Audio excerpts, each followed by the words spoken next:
साल 1977 जब मेरी माँ ने वो घर किराए पर लिया, मैं सिर्फ 11 साल की थी। नाम मेरा जेनेट हॉजसन है।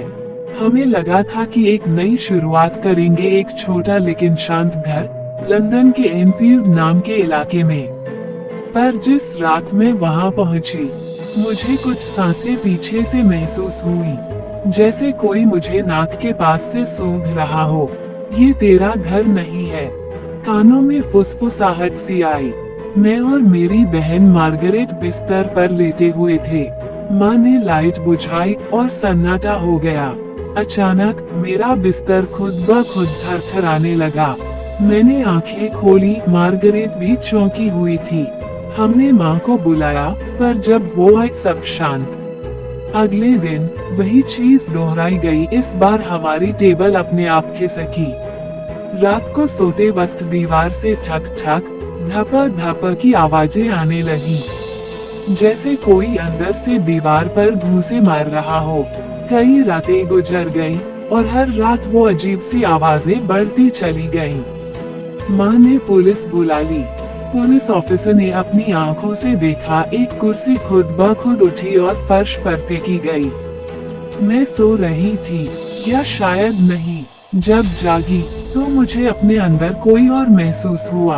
मेरा गला जल रहा था और जब मुंह खोला तो जो आवाज निकली वो किसी बूढ़े आदमी की थी। मेरा नाम बिल है। मैं यहीं मरा था, कुर्सी पे। सांस टूट गई थी। सब डर गए, पर मैं सबसे ज्यादा डरी, क्योंकि वो आवाज मेरी नहीं थी और वो सोच मेरी नहीं थी। फिर भी मैं उसे महसूस कर रही थी। बीबीसी के रिपोर्टर आए, उन्होंने कैमरा लगाया, रिकॉर्डिंग शुरू की। मैं चुपचाप बिस्तर पर थी। फिर एक झटका और मुझे लगा जैसे किसी ने मुझे उठाकर फेंक दिया। कैमरे में रिकॉर्ड हुआ, मैं हवा में थी, मेरी आंखें उलट गई थीं और मैं बोल रही थी बिल की आवाज में। Paranormal experts. कुछ हफ्तों बाद एड और लोरेन वॉरेन हमारे घर आए, वही लोग जिनकी कहानियां आप फिल्मों में देखते हो। उन्होंने मुझसे पूछा, बिल कब आता है? मैंने कहा, जब मैं अकेली होती हूँ, जब मैं थक जाती हूँ, तब वो मुझ में उतरता है। लोरेन ने मेरी आंखों में देखा और कहा, वो सिर्फ आत्मा नहीं है, वो तुम्हारी रूम में घर बना चुका है। उस रात मैं अपने बिस्तर पर थी।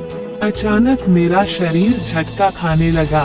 माँ और मार्गरेट ने मेरी चीखें सुनी। मैं दीवार पर चढ़ गई थी। हाँ, दीवार पर। मेरा सिर पीछे की ओर मुड़ा था और मेरी आंखें सफेद। मुझे मत भगाओ, ये मेरा घर है। वो मेरे गले में अटका हुआ है। सांस सांस। मैं चिल्लाई नहीं, बिल चिल्ला रहा था मेरी आवाज में। दिन एक पादरी आया। वो प्रार्थना करने लगा। मोमबत्तियां जली थीं और धूप की खुशबू फैल रही थी। तभी अचानक वो सभी मोमबत्तियां बुझ गईं। काली छाया कमरे में आई। मैंने देखा एक टूटा चेहरा, आंखों की जगह गड्ढे और टूटी मुस्कान। वो मेरी ओर बढ़ा। मैंने चिल्ला कर कहा, बिल बस करो, चले जाओ।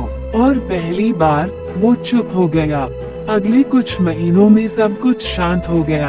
मैं स्कूल भी जाने लगी, टीवी भी देखने लगी। पर हर बार जब मैं शीशे में खुद को देखती, मुझे अपनी परछाई में किसी और की झलक दिखती। माँ कहती, अब सब ठीक है, पर मैं जानती थी कुछ तो बाकी है। मैं अब 58 की हूँ, पर आज भी जब रात को अकेली होती हूँ, वो आवाज फिर सुनाई देती है, जेनेट, मैं वापस आऊंगा। और सच बताऊं, हर सुबह जब मैं उठती हूँ, मेरी आवाज कुछ पलों के लिए फिर से वही होती है, बिल की।